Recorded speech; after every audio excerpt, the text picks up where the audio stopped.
పరిశుద్ధుడైన దేవానికి స్తోత్రములు తండ్రి. దయగలిగిన ప్రభా, మీ దయగలిగిన కృపలో ప్రభా వాక్యమును ఎత్తుచుండగా ప్రతి ఒక్కరి యొక్క నా తండ్రి మనసులో ప్రభా దేవుని యొక్క చిత్తాన్ని ప్రభా ఉంచుకొని దేవుని వాక్య ప్రకారం జీవించేటువంటి గొప్ప కృప బలమును ఒక్కొక్కరికి అనుగ్రహించమని యేసయ్య పరిశుద్ధ నామమున అతి వినయంతో బతిమాలి వేడుకుంటున్నాం తండ్రి. ఆమేన్. హల్లెలూయా, హల్లెలూయా, హల్లెలూయా.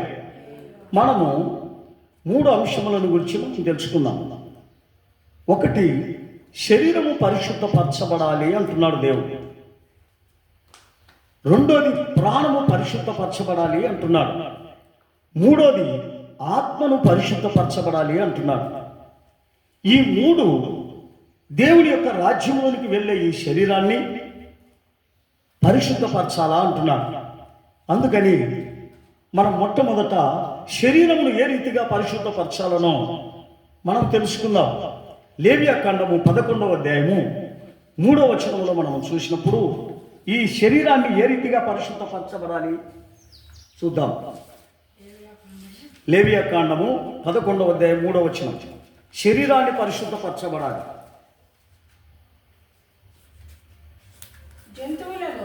జంతువులలో ఏది డెక్కలు కలిగినదై నెమరువేనో దానిని తినవచ్చును గాని నెమరువే వాటిని 2 డెక్కలు కలిగిన వాటిలోంటి ఏది తినకూడదు. చాలు. దేవునికి స్తోత్రం. హల్లెలూయా. ఏది తినవద్దు, ఏది తినాలా అని ఈ శరీరానికి ఆయన హెచ్చరిస్తున్నారు.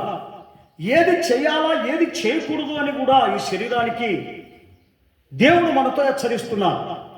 దీని అపవిత్రమైన దానిగా ఉంచొద్దండి, దీనిలోనికి అపవిత్రమైన దానిని ఏది కూడా చేర్చకండి అని ప్రభు చెప్తా ఉన్నాడు. ప్రియమైన వారులారా, ఈ యొక్క శరీరాన్ని పరిశుద్ధంగా ఉంచాలా అంటున్నాడు. దానిలో కల్మషము నింపొద్దు అంటున్నాడు, కలంకము నింపొద్దు అంటున్నాడు, వేషధారణ నింపొద్దు అంటున్నాడు, అనేకమైన దిగులు, అసూయలు, పగలు నింపవద్దు అంటున్నాడు.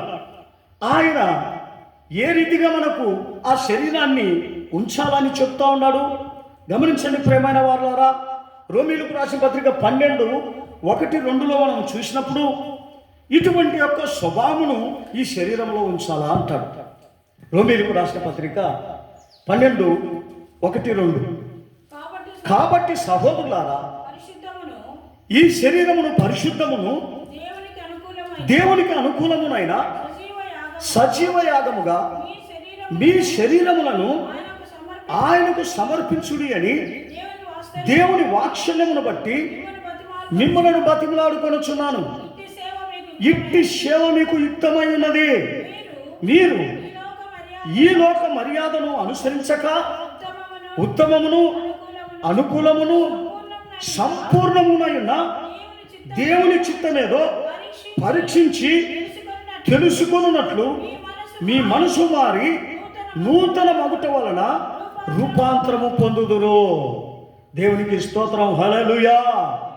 దేవుని యొక్క రాజ్యంలోనికి పోవాలంటే మీ శరీరము మారాలి, రూపాంతరం పొందాలి. రూపాంతరం పొందకుండా ఈ శరీరము పరలోక రాజ్యానికి వెళ్ళలేదు. అందుకనే ఆయన అంటున్నాడు, నీ లోక మర్యాదను నువ్వు చూడక, దాన్ని అనుసరించక, ఉత్తమమైనది ఏది, పరిశుద్ధమైనది ఏది పరీక్షించమంటున్నాడు. ఎవరిని పరీక్షించమంటున్నాడు? దేవుని యొక్క రాజ్యానికి వచ్చేటువంటి యొక్క ఆ విశ్వాసిని పరీక్షించమంటున్నాడు. అందుకనే పరీక్షించి ఆ శరీరాన్ని నూతన పరచమంటున్నాడు. అది పరిశుద్ధంగా ఉండాలా అంటున్నాడు. ఇటువంటి యొక్క నిరీక్షణ మన జీవితాలలో ఉండాలని దేవుడు మనల్ని కోరుకుంటున్నాడు. అటువంటి యొక్క కోరికను మన తెలియపరిచినటువంటి యొక్క దేవుని వాక్యమును వాటిని అనుసరించి నడచడమే దేవుని మహిమపరచడము, దేవుని యొక్క మాట వినడము, మన శరీరాన్ని మనము పరిశుద్ధపరచుకోవడం. ఇటువంటి గుణాలు ఏమీ లేకోకుండా మనం ఉన్నట్లయితే ఎంత దౌర్భాగ్య స్థితి. అందుకనే ఆయన అంటున్నాడు, ఈ లోకములో ఈ శరీరం అపవిత్ర ఎట్లా పడుతుంది అంట, దుష్టుల ఆలోచన చొప్పున నడిచినా ఇది అపవిత్ర పడుతుంది అంటున్నాడు. పాపుల మార్గమున నిలిచిన ఇది అపవిత్రపడుతుంది అంటాడు. గమనించండి ప్రియమైన వారులారా, ఈ వాక్యం మనం చదువుదాం. కీర్తన 1వ అధ్యాయం 1 నుండి 3 వరకు చదువుదాం. 1 నుండి 3 వరకు కీర్తన. వీటి యొక్క స్వభావములు ఈ శరీరానికి అంటకుండా చూసుకోమంటున్నాడు. చదువుదాం. దుష్టుల ఆలోచన చొప్పున నడవక, పాపుల మార్గమున నిలవక, అపహాసకులు కూర్చున్న చోట కూర్చొనక, యెహోవా ధర్మశాస్త్రమందు ఆనందించుచు దివారాత్రము దానిని ధ్యానించువాడు ధన్యుడు. అతడు నీటి కాలువన ఏరున నాటబడిన ఆకు వాడక తన కాలమంతా కూడా ఏ రీతిగా ఉంటాడంట? ఫలమిచ్చే చెట్టుగా ఉంటాడంట. అతడు ప్రతి కార్యములు చేయనదంతయు సఫలమవుతుంది అంటున్నాడు. దుష్టులు అలాగుండక గాలి చెదరగొట్టు పొట్టు వలె ఉంటారంటున్నాడు. కాబట్టి న్యాయ విమర్శలో దుష్టులను, నీతిమంతుల సభలో పాపులు నిలవరు. నీతిమంతుల మార్గము యెహోవాకు తెలియను, దుష్టుల మార్గము నాశనమునకు వెళ్ళును. హల్లెలూయా. గమనించండి ప్రియమైన వారులారా, ఏ మార్గము నీకు కావాలి? ఈ శరీరాన్ని ఏ రీతిగా పరిశుద్ధపరచాలంటే దుష్టుల యొక్క మార్గములో వెళ్లకుండా చూసుకోవడమే, దుష్ట ఆలోచన ప్రకారం జీవించకుండా చూసుకోవడమే. అదే నీకు నాకు దేవుడు చెప్పేటువంటి ఒక మాట. రెండవదిగా ప్రాణమును పరిశుద్ధపరచాలి. ప్రాణమును పరిశుద్ధపరచాలి అంటే మన ప్రాణం ఏ రీతిగా మన ప్రాణమును పరిశుద్ధపరుస్తా? అది 11:9 చదువుదాం. లేవియ కాండము 11:9. ప్రాణమును ఏ రీతిగా పరిశుద్ధపరచాలా? రెండవదిగా 11:9. జలశరములన్నిటిలోను, సముద్రంలోనేమి, నదులలోనేమి, ఏ నీళ్ళలోనేమి వేటికి రెక్కల పులుసులు ఉండునో వాటిని తినవచ్చును. దేవునికి స్తోత్రం. హల్లెలూయా. మరి మనం ప్రాణమును పరిశుద్ధపరచుకోవాలా అంటున్నాడు. అప్పుడు ఏది మనము తినాలా, ఏది తినకూడదు, ఏది చేయాలా, ఏది చేయకూడదు అని ప్రాణానికి కూడా హెచ్చరిస్తున్నాడు. ఎప్పుడైతే ఆయనకు వ్యతిరేకంగా ఉండేటువంటి యొక్క కార్యములు మనం చేస్తామో మన యొక్క ప్రాణము చచ్చిపోతుంది అంటున్నాడు. అందుకనే హెబ్రీయులకు రాసిన పత్రిక 6వ అధ్యాయము 19వ వచనములో మనం చూసినప్పుడు, హెబ్రీయులకు రాసిన పత్రిక 6వ అధ్యాయము 19వ వచనం, ఈ నిరీక్షణ నిక్షరమును శిరమునై మన ఆత్మకు లంగరు వలె ఉండి తెర లోపల ప్రవేశించుచున్నది. గమనించండి. ఏ నిరీక్షణ? ఏ నిరీక్షణ మనకు ఉండాలంటున్నాడు? చదవమ్మా. ఏ నిరీక్షణ మనకు ఉండాలంటున్నాడు? ఏ నిరీక్షణ? ఈ నిరీక్షణ. ఏ నిరీక్షణ? చదువు అక్కడ.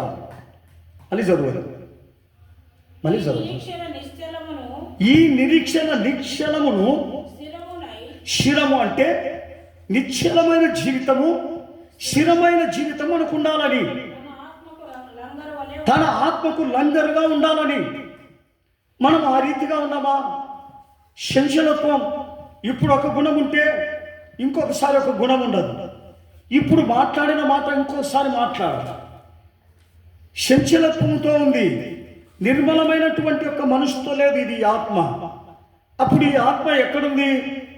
గమనించండి ప్రియమైన వారులారా, అది దేవుని దృష్టిలో చనిపోకుండా చూసుకోమంటున్నాడు. దానిని కాపాడుకోమని ప్రభు సెలవిస్తున్నాడు.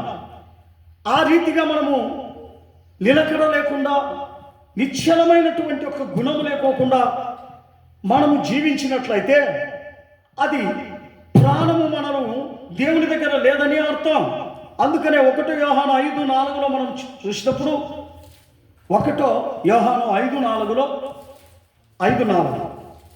1 యోహాను 5:4 దేవుని మూలముగా పుట్టిన వారందరూ లోకమును జయించినారు. లోకము జయించిన విజయము మన విశ్వాసమే. గమనించండి ప్రియమైన వారులారా, లోకమును జయించిన విజయం ఎవరి దగ్గర ఉంది? మన విశ్వాసం. మరి లోకమును జయించి విశ్వాసములో మనము జీవిస్తున్నామా? విశ్వాసమును ప్రక్కన పెట్టి మన సొంతంగా మనము జీవించినట్లయితే మనం ఎక్కడున్నాం? మరణములో ఉన్నాం. అందుకనే ఆయన అంటున్నాడు, మీరు మీ అపరాధముల చేత, మీ పాపముల చేత మీరు చచ్చిపోయిన వారై ఉండగా ఆయన నిన్ను బతికించడానికి ఆయన మరణించి మూడవ దినమున లేచి ఆయన నీకు ప్రాణం ఇచ్చినట్లుగా మనకు చెప్తున్నాడు. ఆ ప్రాణం ఆయన ఇవ్వాలంటే నీవెవరి దగ్గరికి రావాలి? ప్రభు దగ్గరికి వచ్చి ప్రభుతో వచ్చి బతికేదానికి నువ్వు సిద్ధపడాలి. ఆయన యొక్క ఆజ్ఞలను, ఆయన మాటలను, ఆయన కట్టడలను గైకొనొచ్చు జీవించినప్పుడే మరి నిశ్చయముగా నువ్వు బతికినావని చెప్తున్నాడు. అందుకనే అదే కొలసీలకు రాసిన పత్రిక 1:23 మనం చూసినప్పుడు 1:23 కొలసీలకు రాసిన పత్రిక 1:23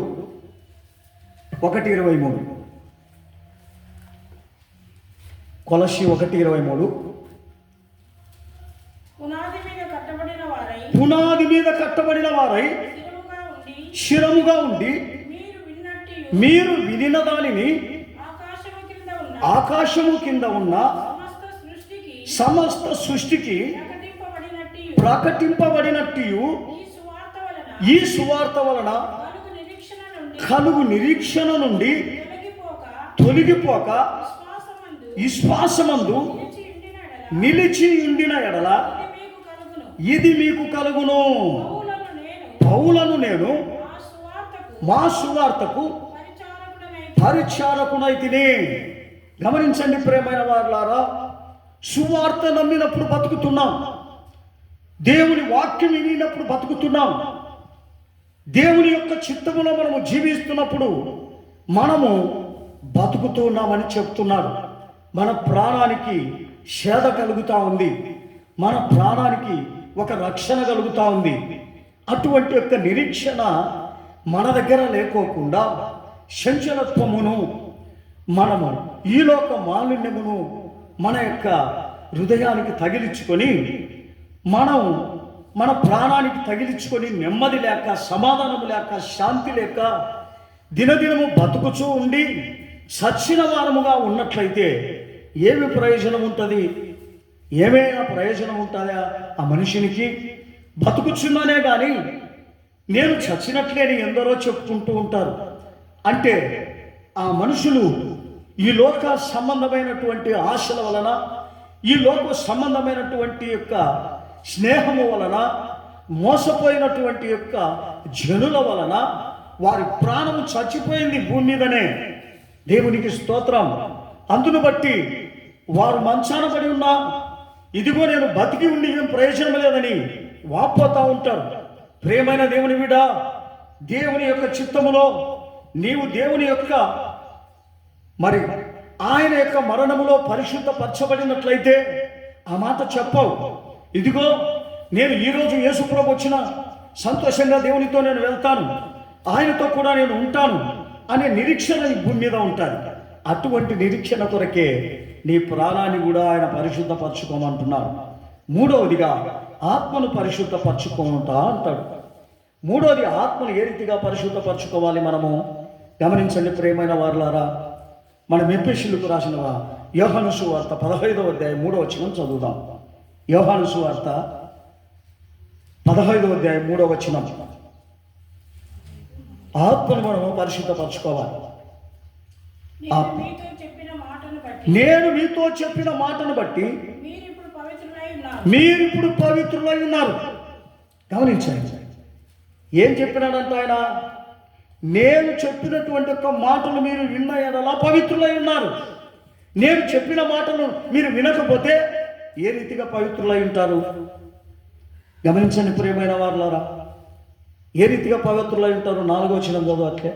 4వ వచనం, నా యందు నా యందు నిలిచి నిలిచియుండుడి. నిలిచి ఉండుడి, నేను నేను నీ యందు నిలిచి ఉంటా.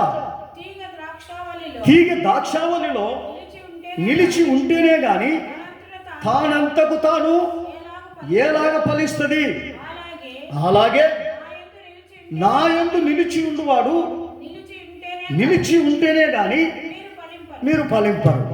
గమనించండి ప్రియమైన వారలారా, ఏ రీతిగా మనం పరిశుద్ధపడతాం? ఆయన యందు నిలిచి లేక, ఆయనలో లేక మనము ఉన్నట్లయితే, మనం పరిశుద్ధపరిచినట్ల ఆయన ఆత్మ మనలోనికి, మన ఆత్మ ఆయనలోనికి ఏకమై ఉన్నాయా? ఆయన మన దగ్గరికి వచ్చేది, మనం ఆయన దగ్గర ఉండేది, ఇవన్నీ మనం చూస్తున్నామా? ఇవన్నీ ఏవి చూడకోకుండా మనం ఏదో దేవుని యొక్క ప్రార్థన చేస్తున్నాం, దేవుని యొక్క సన్నిధానానికి పోతున్నాం.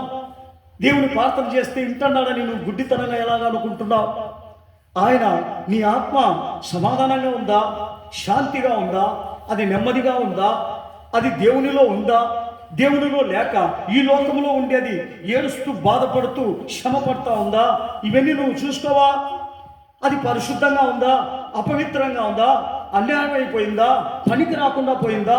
ఇవన్నీ చూడవా? అవన్నీ చూసుకోకుండా ఉన్నట్లయితే ఏ రీతిగా నీ ఆత్మ పరిశుద్ధ పడిందని నువ్వు అనుకుంటావు? గమనించండి ప్రియమైన వారలారా, నీ ఆత్మ పరిశుద్ధ పడితే పైనున్న వాటి మీదనే ఉంటుంది మనసు. ఇదిగో ప్రభా, నువ్వు ఎప్పుడెప్పుడు వస్తావో, నీతో నేను వెళ్ళాలని నా ఆత్మ సిద్ధంగా ఉంది ప్రభా అని నువ్వు ఎదురు చూస్తూ ఉంటావు. అప్పుడు ఈ లోక మర్యాదలో, లోక ఆశలలో, లోక తలంపులలో, లోక ఇల్లు కావాలా, లోక బంగారు కావాలా, లోక అనేకమైనటి ఈ లోకంలో ఉన్నటువంటి కావాలనేటువంటి వాంఛ నీ దగ్గర ఉండదు. యేసుప్రభు వస్తే నేను వెళ్తా, యేసుప్రభు వచ్చి ఆయన దగ్గరికి వెళ్ళిపోతా అనేటువంటి నిరీక్షణ నీలో ఉంటుంది. కొలసీలకు రాసిన పత్రిక 3:1-2 వచనాలు చదువుదాం. 3వ అధ్యాయము 1-2 కొలసీలకు రాసిన పత్రిక 3వ అధ్యాయము 1-2. మీరు క్రీస్తుతో కూడా లేపబడిన వారైతే పైనున్న వాటి మీదనే మనసు ఉంటుంది. అక్కడ క్రీస్తు దేవుని కుడిపార్శ్వమున ఉన్నాడు, కూర్చొని ఉన్నాడు. పైనున్న వాటి మీదనే గాని భూ సంబంధమైన వాటి మీద మనసు పెట్టుకొనవద్దు అంటున్నాడు. ఎలా అనగా మీరు మృతి పొంది ఉన్నారు, మీ జీవము క్రీస్తుతో కూడా ఉన్నది, దేవుని యందు దాచబడి ఉన్నది. గనుక దేవుని దగ్గర ఉందా? ఈ లోకం వైపు ఉందా? ఎవరి దగ్గర ఉంది నా ఆత్మ? ఎవరితో నడుస్తూ ఉంది నా ఆత్మ? ఎవరితో జీవిస్తూ ఉంది నా ఆత్మ? యోచన చేయవా? గమనించండి ప్రియమైన వారిలా, దేవుని బిడ్డ సైతాను గారి దగ్గర నెమ్మది లేకోకుండా జీవిస్తూ ఉందా ఈ ఆత్మ? లేకపోతే నరహంతకుడైనటువంటి భర్త దగ్గర సమాధానం లేక జీవిస్తుందా ఈ ఆత్మ? ఒక్కసారి నువ్వు ఆలోచన చేయి. లేకుంటే దేవుని దగ్గర నా ఆత్మ సమాధానముతో శాంతితో జీవిస్తుందా అని నువ్వు కనుక్కుంటున్నావా? ఇవన్నీ ఏమీ లేకుండా ఏదో నేను బతికేస్తున్నా, ఏదో దేవుని ప్రార్థనకు వెళ్తున్నా, వస్తున్నా, అంతే, సమాధానం లేదు, లోకములో వాళ్ళందరికీ లేనట్లే నాకు లేదని మూర్ఖతనంగా అనుకునవద్దు. ఆ సమాధానం ఎప్పుడైతే లేకుండా ఉన్నావో నీ ఆత్మ పరిశుద్ధ పడలా, నీ ఆత్మ దేవుని దగ్గర లేదు. అది భూ సంబంధమైన వాటి మీద ఉంది కానీ అది పరలోక సంబంధంగా లేదు. నువ్వు ఎంత ప్రార్థన చేసే ప్రయోజనం, ఎంత బైబిల్ చదివితే ఎంత ప్రయోజనం, ఎన్ని కానుకలు ఇచ్చే ప్రయోజనం, ఎంత దశభాగాలు ఇచ్చే ప్రయోజనం, ఎన్ని నువ్వు దేవునికి సమర్పించినా వేస్టే. ఎందుకో తెలుసా? నీ మనసు సమాధానంతో లేదు, నీ మనసు దేవునితో లేదు, దేవునితో అది ముద్రింపబడలేదు. అది లోకమందు ముద్రింపబడింది, లోకాశ్రయందు ముద్రింపబడింది, లోక తలంపులలో ముద్రింపబడింది, కానీ పరలోక రాజ్యానికి ముద్రింపబడలేదు. అది పరిశుద్ధపడిందని ఎలా అనుకుంటావు? ఎట్లా పరలోక రాజ్యానికి పోతుందని నువ్వు అనుకుంటావు? అదే ఫిలిప్పీలకు రాసిన పత్రిక 1వ అధ్యాయము 9వ వచనం చదువుదాం. ఫిలిప్పీలకు రాసిన పత్రిక 1:9 వచనం.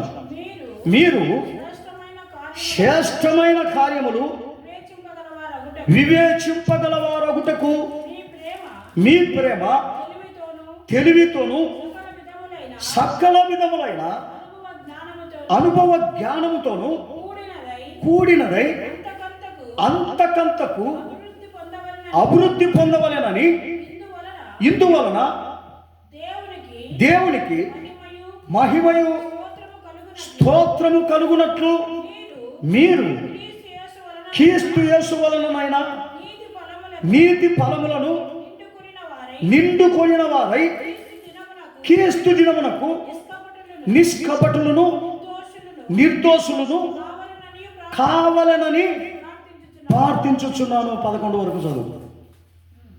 11 వరకు చదివినవా? ఎందుకొరకు ఆయన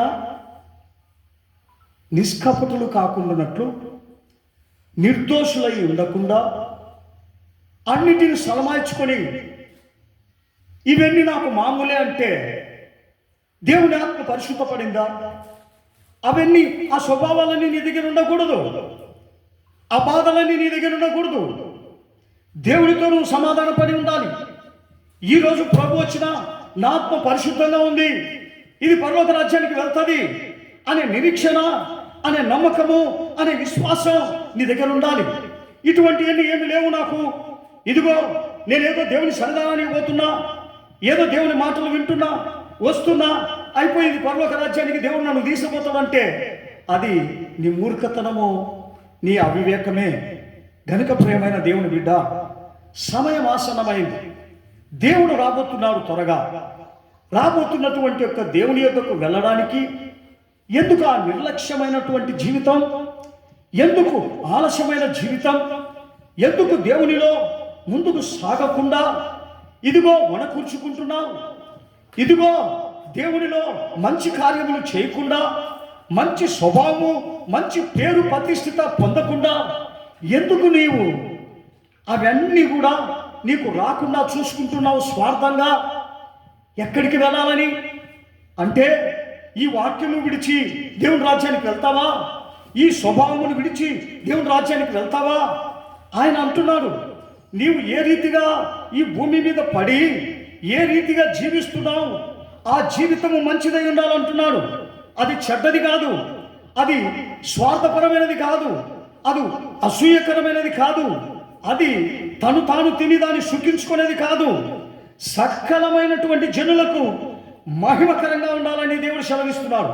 సకల జనులకు ఆ శరీరము ఉపయోగం ఉండాలా, ఆత్మ ఉపయోగం ఉండాలా అని దేవుడు సెలవిస్తున్నాడు. ఇవన్నీ నాకు అవసరంలా? నేను తింటా, నేను తాగుతా, నేను సుఖిస్తా, నేను వనకూర్చుకుంటా, నేను సుఖంగా ఉంటా. ఇదిగో నన్ను ఆశీర్వదించినాడు, ఆశీర్వదించినాను బట్టి నా కుటుంబం నేను బాగుంటా. ఇది స్వార్థమైన బుద్ధి కానీ దేవుని ఆత్మ పరిశుద్ధపరచబడినది కాదు. అందుకని ఇవి ఎరిగి దేవుని వాక్యమును పరిశీలించు, దేవుని వాక్యమును చదువు బాగా. ఎవరో చెప్పిన మాటలు విని నీవు వారితో నిమ్మలించుకుంటే సరిపోతుందా? ఏదో నేను ప్రార్థనకు వెళ్ళినా, ఏదో 4 మాటలు పాస్టర్ చెప్పినాడు విన్నా, అయిపోయింది, ఈ ప్రార్థనలోనే నేను ప్రార్థన పోయి వచ్చినా నన్ను ఆశీర్వదిస్తాడని నువ్వు అనుకుంటే ఎంత దౌర్భాగ్య స్థితి. ప్రేమైన దేవుని బిడ్డ, అది కాదండి దేవుని యొక్క చిత్తం. దేవుడు ఏమంటున్నాడో తెలుసా? నిన్ను, నీ శరీరాన్ని, నీ ఆత్మను, నీ ప్రాణాన్ని పరీక్షిస్తున్నాడు. అవి మూడిటిని అవి ఏ రీతిగా ఈ లోకంలో నడుస్తున్నాయి? అవి దేవుడికి సమరూపముగా నడుస్తున్నాయా? మరి ఆత్మ ఒక పక్క, శరీరం ఒక పక్క, ప్రాణం ఒక పక్క ఉన్నట్లయితే అవి కానీ ఒకే దాంట్లో ఉన్నప్పటికీ కూడా కానీ మనసు వేరుంటుంది, ఆత్మ మనసు వేరుంటుంది, శరీర క్రియలు వేరుంటాయి. ఇవి ఒకదానికొకటి వాటిని పెంచుకుంటూ ఉంటాయి. శరీరం పాపాన్ని పెంచుకుంటూ ఉంటుంది. గమనించండి, మనసు పాపాన్ని పెంచుకుంటూ ఉంటుంది, ఆత్మ పరలోకాన్ని పెంచుకోవాలని ఆశపడుతుంది. కానీ ఇక్కడ రెండు ఏం చేస్తున్నాయి తెలుసా? రెండు ఆత్మను నలగొడుతున్నాయి. గనుక ఆత్మ ఎట్లా బలపడుతుంది? అందుకనే దేవుడు మనతో ఏమంటున్నాడంటే శరీరం పరిశుద్ధపడాలి, ప్రాణం పరిశుద్ధపడాలి, మనసు పరిశుద్ధపడాలి, ఆత్మ పరిశుద్ధపడాలి. ఇవి అన్ని పరిశుద్ధంగా ఉంటే పరలోక రాజ్యానికి వారసత్వం. కానీ శరీరం పరిశుద్ధపడకుండా ఆత్మ ఒకటి పరిశుద్ధపడి ఉంటే వేస్టేనండి. కారణం ఏమిటి? శరీరమును బట్టి ఆత్మ కూడా నరకానికి వెళ్తుంది. నువ్వు అనుకుంటున్నావేమో ఇదిగో నా ఆత్మ సిద్ధమే, శరీరం మాత్రం బలహీనత. శరీరం తన ఇష్ట ప్రకారం దాన్ని వాడుకొని, ఈ లోక ప్రకారం అది వాడుకొని, ఇది మట్టి శరీరం కనుక మట్టికే పోని అని నువ్వు అనుకుంటున్నావేమో. ఆ మట్టి శరీరాన్ని మళ్ళీ తాల్చుకొని ఆత్మ మళ్ళీ పరలోక రాజ్యంలో తీర్పుకు నిలబడుతుంది. ఇది గమనించాలి. దీనిని నువ్వు గమనించకుండా పోయినట్లయితే నీవు వ్యర్థమైనటువంటి యొక్క మనిషివే కానీ నిజమైనటువంటి యొక్క దేవుని యొక్క బిడ్డవు కావు. అందుకనే లోకమునైనను లోకములో ఉన్న వాటినైనను నువ్వు ఆశింపొద్దు అంటున్నాడు. వాటి వలన నీకు ఉగ్రత వస్తుంది, వాటి వలన నీకు అగ్నిగుండం వస్తుంది. వాటిని ప్రేమిస్తున్నావు మనుషుడా, ఇప్పటికైనా దేవుని వాక్యము తెలుసుకుని మంచి కార్యాలు చేయి. 10 మంచితో మంచి అనిపించుకో. ఇదిగో నేనే, నాకు ఎవరు సాటి లేరు, నేను గర్వంగా ఉంటా, అహంకారిగా ఉంటా, సావుకారిగా ఉంటానని నీలో నీవు తలంచుకున్నట్లయితే ఒక దినమున దేవునితోనే కాదండి సకలటువంటి యొక్క జనులకు నువ్వు సమాధానం చెప్పాలి. కారణం ఏమిటో తెలుసా? న్యాయపీఠమున ఎదురు నిలుచుకొని నీవు అగ్నిగుండానికి ఎదురు చూడాలి. అటువంటి యొక్క దుస్థితి మనకు అవసరమా? ఇప్పుడే సమయం ఉంది. దయచేసి మనందరం కూడా సమయం ఉండగానే మన జీవితాన్ని మార్చుకుందాం, మన పద్ధతులు మార్చుకుందాం, మన జీవితంలో దేవునికి చోటిస్తాం. ప్రభువా నా తండ్రి, నేను మంచికి నీతికి నీ రాజ్యానికి చోటిస్తా, కానీ ఈ లోకానుసారమైనటువంటి యొక్క మరి జీవితానికి నేను చోటివ్వనని నీవు ఎప్పుడైతే తలంచి యేసుకు నీ శరీరము ప్రాణము ఆత్మను అప్పగించినట్లయితే ఆయన నిశ్చయముగా నేను రక్షించును. దేవుని వాక్యము దీవించునుగాక. ఆమేన్. ప్రియుడా నీవు సిద్ధపడు వేగముగా, ప్రియుడా నీవు సిద్ధపడు వేగముగా, ప్రభువుని రాకడ సమీపమయునుగా, లెమ్ము శీఘ్రముగా. ప్రభువుని రాకడ సమీపమయునుగా, లెమ్ము శీఘ్రముగా. ప్రియుడా చూడుము తలెత్తి లోకమును నాశనమగుచున్నది, చూడుము తలెత్తి లోకమును నాశనమగుచున్నది. భీకరమైన క్రియల వలన జనులు భీతితో కృషించిరి, భీకరమైన క్రియల వలన జనులు భీతితో కృషించిరి. ప్రియుడా నీవు సిద్ధపడు వేగముగా, ప్రియుడా నీవు సిద్ధపడు వేగముగా, ప్రభువుని రాకడ సమీపమయునుగా, లెమ్ము శీఘ్రముగా. ప్రభువుని రాకడ సమీపమయునుగా, లెమ్ము శీఘ్రముగా. లెమ్ము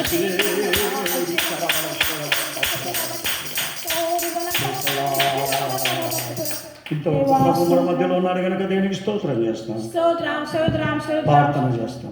కృపా కనికరము గల దేవా మీకే స్తోత్రమునైనా, సర్వోన్నతుడా సర్వ సృష్టికర్త మీకే స్తోత్రమయ్యా, స్తోత్రమునైనా.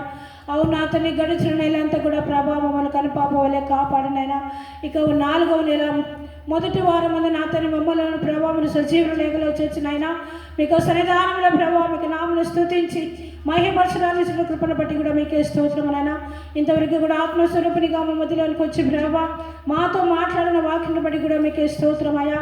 ఇక వాక్యం వెలుగులో ప్రభావ మమ్మల్ని మేమునైనా పరిశోధించుకొని పరీక్షించుకొని కృపను కూడా మాకు దయచేసినందుకు స్తోత్రం ప్రభా. అవును నా తండ్రి యేసయ్యా మీకే స్తోత్రమునైనా. అవును ప్రభా నా తండ్రి మేమునైనా ప్రభా సజీవ యాగముగా మా యొక్క శరీరములను ప్రభా మీకు సమర్పించుకొని ప్రభా నైనా మిమ్మల్ని స్తుతించే కృపను మాకు దయచేయమని వేడుకొంచున్నాము నాదా. దయగల దేవా యేసయ్యా వచ్చినప్పుడు ఆశీర్వదించండి, దీవించండి ప్రభా. లేకుంటే నా తల్లికి ఆలోచన మీకు సన్నిధానంలో ఉన్నారా ప్రభా నైనా అంతరంగములను ఎరిగిన దేవుడవు కనుక ప్రభా వారి హృదయ ఆలోచన ప్రకారం నైనా వారికి నెరవేరడానికి కూడా సహాయం చేయండి ప్రభా. విత్తబడిన వాక్యమునైనా మా యొక్క హృదయములలో ప్రభా 100 60 30 ఫలించే కృపను కూడా దయచేయమని కూడా వేడుకొంచున్నాం నాయన. దినములు చెడ్డవి కనుక నా ప్రభా మేము సమయమును పోనీయక సద్వినియోగం చేసుకొనొచ్చు అజ్ఞానుల వలె కాకనైనా జ్ఞానుల వలె నడుచుకునే కృపను కూడా మాకు దయచేయండి ప్రభా. యేసయ్యా సంఘమును ఆశీర్వదించండి, దీవించండి నైనా. అనేకమైన ఆత్మలు రక్షణ పొందడానికి కూడా సహాయించండి ప్రభా. లోకంలో చూసినట్లయితే ప్రభా అది నాశనమైపోతుంది నేను అందులో పడి ప్రభా మేము నశించిపోకుండా నాయన మీకు జీవవాక్యం ప్రభా మా యొక్క చేతిలో పట్టుకొని ప్రభా ఇక లోకంలో జ్యోతుల వల్ల కనబడే కృపను కూడా మాకు దయచేయమని కూడా వేడుకొంచున్నాం నాయన. ప్రభా మీరు త్వరగా రాబోతున్నారు తండ్రి.